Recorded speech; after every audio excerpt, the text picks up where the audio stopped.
someone's smashed into your house and stolen everything. You're the victim, you phone the police. Why the hell isn't it like this with our PCs?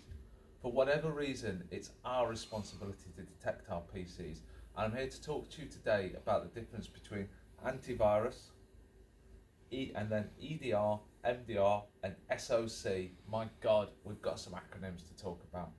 So I'm going to group these together because that's what we do here at Affirm IT. So it stands for Endpoint Detection Response, Managed Detection Response, and the Security Operations Center.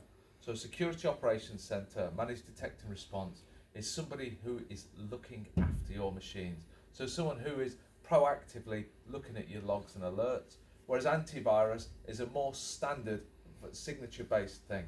So I'll talk you through how basic antivirus works, and then I'll talk about a scenario where it doesn't work so well, and how we could use this Security Operations Center to step in.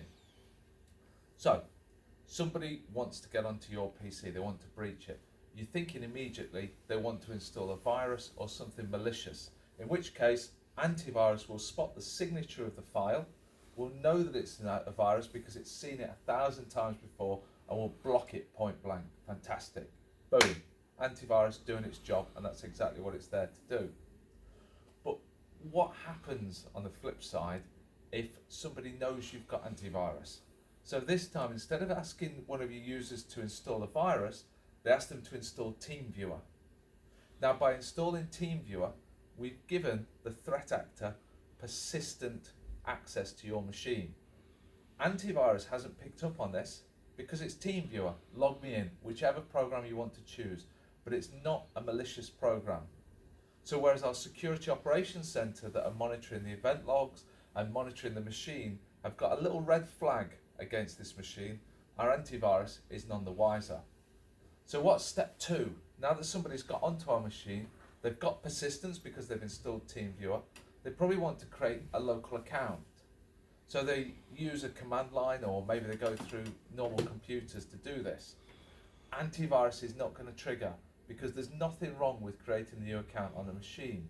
But we've got another red flag, because if you're a security analyst looking at this and you've got access to the logs on the machine, you've seen two things happen. You've seen a remote access program get installed, you've seen somebody creating a new account.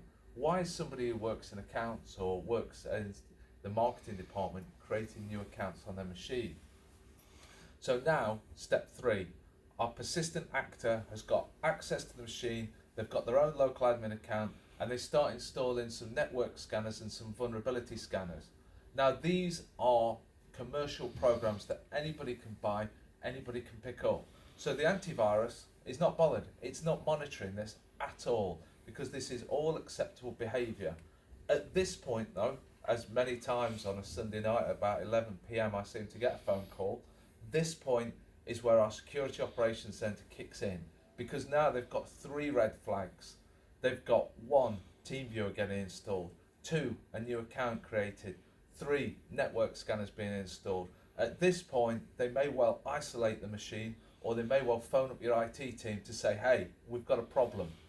Antivirus, again, is not going to pick up on this.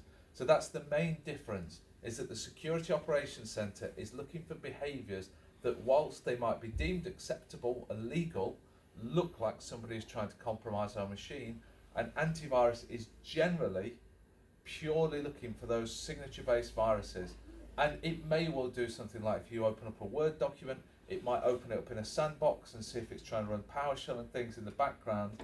But if that PowerShell just creates a new account on the machine, it may well not pick up on it because it is legal and it is valid activity. So that's the huge difference we've got between antivirus and a more proactive defence. I hope that's cleared it up for you. As I say, this is all part of our new security package. I'd love you to get in touch with us. You can contact me, Phil Davenport, on LinkedIn, or alternatively, you can give us a call on 0115 753 0123.